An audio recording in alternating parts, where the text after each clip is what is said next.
Hey YouTube, Common Collector here, and today I am bringing you guys a live duel between me and my buddy Brady. So, without any further ado, we are going to be starting here. I am going to be on the left with Nordics, and my buddy Brady is playing Lunalights over on the right, as you can see. So, for the dice roll, I believe I got a 5 there, and Brady ended up rolling a 6. So, it was Brady's first call, so he decided to go second, making me go first. For those of you who don't know, Lunalights is more of an OTK style deck. So therefore he was letting me go first. That way he could try to push in for big game.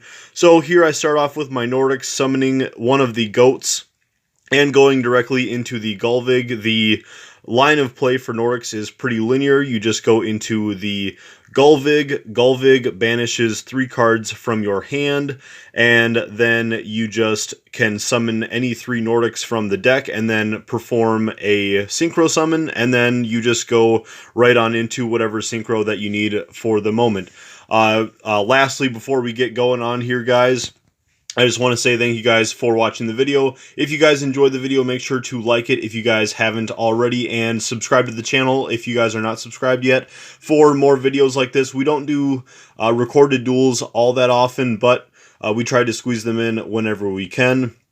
And I figured that this would be the perfect time while we're waiting for the March ban list. So, again, here I'm summoning out the Vanitas, the Mimir, and the Alvis. So those are the general 3 that I go for, just for a little bit of like nice graveyard setup. All 3 of those have really great benefits in the graveyard. And then when the Gulvig is pointing to the Odin, then the Odin has protection against targeting effects, and then Odin also protects the Link monster from not being targeted by battles. So it is a really nice combo there. So on Brady's turn here, he's going to start off with a Fire Formation Tenki, which is going to allow him to search and normal summon his Lunalight Kaleido-Chick. And also it gives all of his Beast Warriors a 100 attack point boost. So he's going to go off with the Kaleido-Chick effect here, I believe, and he's going to send the Panther Dancer. The glare is a little bit tough to see on the top of the screen. I'm really sorry about that. But he did send the Panther Dancer off of that effect. Then I'm just, Brady didn't have anything else to do on his turn. He kind of had a brick hand, so it just, the turn went on to me, and I attacked in with the Odin, dealing 2,500 damage, and then the Gulvig for an additional 800 damage. Then going on into Brady's turn, he had another copy of Fire Formation Tenki, which allowed him to get another search off for another copy of Kaleido-Chick. Kaleido-Chick is just like the best play starter of the deck, so just making sure that he can get into the resources was the next biggest thing, and now Brady can take off because he has all of his needed combo pieces. So he's going to activate the Lunalight Wolf here. So Brady ended up sending a Cat Dancer to the graveyard with his Kaleido-Chick, which allowed him to actually fusion summon into his Saber Dancer. Then he uses the Yellow Marten back there to bounce the Pendulum monster, the Wolf, back to the hand in order to activate it again. Then he's able to do another fusion summon into another copy of Cat Dancer. Then the Saber Dancer actually gets a 200 attack point boost for every banished Beast Warrior monster in the graveyard, so that allows him to attack over the Odin with 4,200, dealing 200 damage, and then the Cat Dancer is able to go over the Gulvig. During the end phase, Odin comes back, drawing a card for the Nordic player, and then drawing for turn. I come in and summon my Valkyrie of the Nordic Ascendant, and link it away again into Gulvig just so I can get that off. Then activating off of the effect the Hippo Carnival Tokens card, but Brady did have an Effect Veiler sitting around, so all of the tokens just fizzle and end up getting banished and don't do anything. But Odin is able to swing in for a little bit of damage. Unfortunately, the Lunalight Cat Dancer cannot be destroyed by battle, so it is going to be proved to be a little bit tougher for me to get over all of that stuff. Brady then comes in on his turn with a Foolish Burial Goods, allowing him to pitch one of his spell cards from the deck to the graveyard. Again, a little bit hard to see here, but he sends the Lunalight Perfume, which allows him to discard another card. Brady did make a mistake here. He discarded a Super Poly for that effect. That should have wound up in the graveyard, but it wasn't that big of a deal. He ends up picking up his third copy of Kaleidochick, which then he uses Kaleidochick's effect to send the Lunalight Crimson Fox, just needing a dark material in the graveyard, and you guys will see why right here. Just once Brady sets his deck down. He then banishes one dark and one light monster from his graveyard in order to summon a Blackluster Soldier Envoy of the Beginning, and now things are not looking very good for the Nordic player. So Brady goes ahead and does one more fusion summon, banishing the two materials on field to go into a Lunalight Panther Dancer. So Panther Dancer is able to activate its effect. That way it can attack twice during the battle phase on monsters. So he attacks twice there, as well as before that we saw that the Lunalight Saber Dancer was able to get over the Odin, and then we have 3,000 attack left over for the Blackluster Soldier. So from there on, we move on into Game 2. So quick shuffle of the deck. There was a little bit of side decking that we did around here. So if you guys notice, we didn't do a whole lot of cutting during the actual duel itself, but we did cut at the beginning of the duels.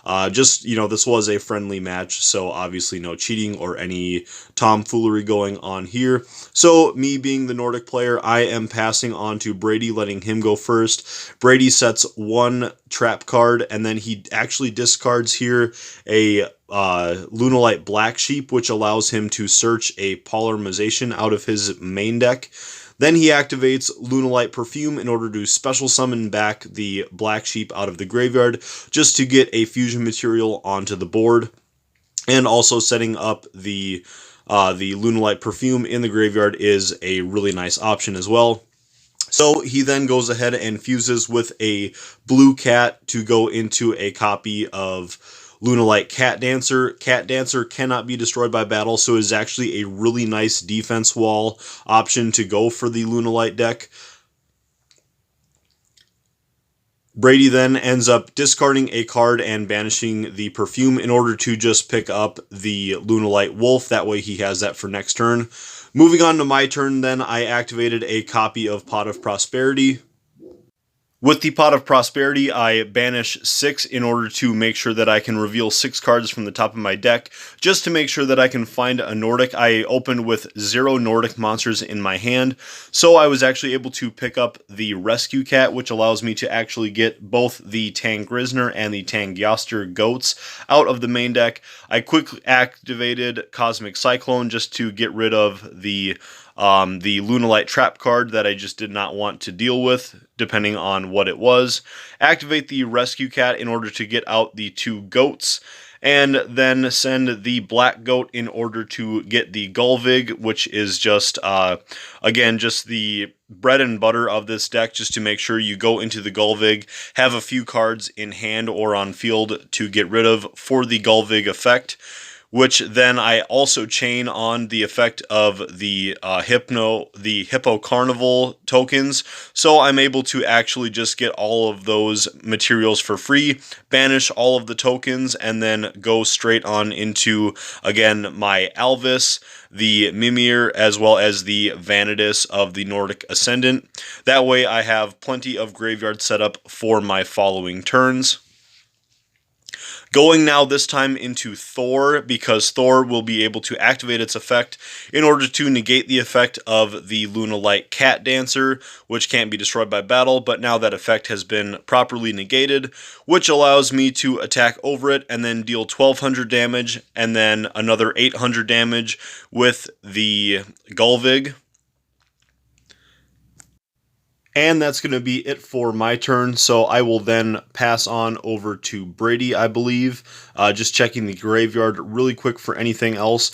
In the last duel, I was actually not allowed to use the Alvis effect when my Odin got destroyed because of the Kaleido Chicks effect in when it gets banished. It allows me to, or it makes it so I am not allowed to activate effects during the battle phase, but this is not the case in this duel because we still have not seen a Kaleido Chick yet. So using a wolf, Brady actually fuses into a Saber Dancer, which allows him to attack over the Thor, and now I'm using the Alvis effect, which I had just mentioned, so that allows me to actually summon out my copy of Odin. This does not count as a proper synchro summon, so you need to keep in mind that that will not allow me to special summon him back if Odin gets destroyed. Then during my turn, I just activate Odin's effect in order to negate the Saber Dancer's effect, bringing its attack power back down to 3,000. Attacking for 1,000 with Odin, and then attacking for game with the Thor, as well as the Goat and the Gulvig for an additional 2,000 damage. But now we move on into Game 3. Again, thank you guys so much for watching. These live duels are a lot of fun to do. They're a lot of work, especially to edit and whatnot, so these are a little bit harder for me to get out on a regular basis, but I really do appreciate you guys watching them. Let me know if there's any other matchups that you guys would like to see. A lot of my friends are more than willing to pick up some of my decks to play them here on the channel, and this is actually Brady's own take on playing Lunalights, so it's really nice to sort of see some other variants of how this deck can be run. He runs a very aggressive style deck, and that's just the intended way that Lunalights should be played, and we thought that this was a really fun matchup, so this is why we wanted to bring this to you guys. But going on again here with a Rescue Cat combo to go on into the two Goats, then back into the Gulvig. And then I'm just going to go for a big wall and summon out, I believe, another copy of Odin. But again, we're going for the exact same 3 cards again. So sometimes the Nordics do get a little bit repetitive, but it is still a very cool deck to play nonetheless. The one big downside to actually playing with the Rescue Cat that I did not think of right away is that if I end up...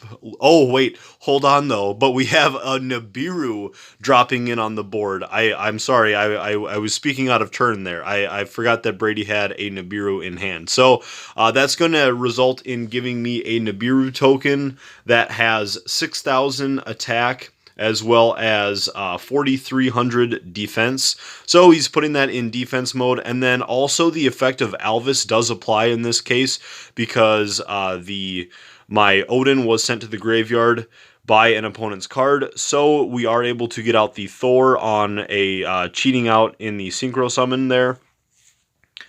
Then we are going to actually banish 3 monsters from our own graveyard. Yes, we run our own Chaos Monster in the Nordic deck. So we're banishing 2 lights, I believe, and a dark in order to get out Chaos Legionnaire, which with that, banishing that, we are able to destroy 2 cards that our opponent's controls. And then, unfortunately for Brady, we still have that 6,000 attack Nibiru token, so we just punch in for 15 there, and 6,000 there, and then another 35 with our Thor. So, thank you guys again so much for watching. This has been a really fun live duel. Hopefully you guys enjoyed it, and we can bring you guys more of these in the future. Here we're actually totaling up the attack of my other monsters before I got out Odin, seeing if that would have been an option, but the token would have still had 5,300 attack, so it wouldn't have mattered. Overall, you know, Brady still made the right choice of waiting until I got out the Odin, probably. So, anyways, this was a really fun duel. You'll also see here at the end that Brady ended up bricking pretty hard, and he drew all 3 Nibirus in his opening hand. Thanks for watching.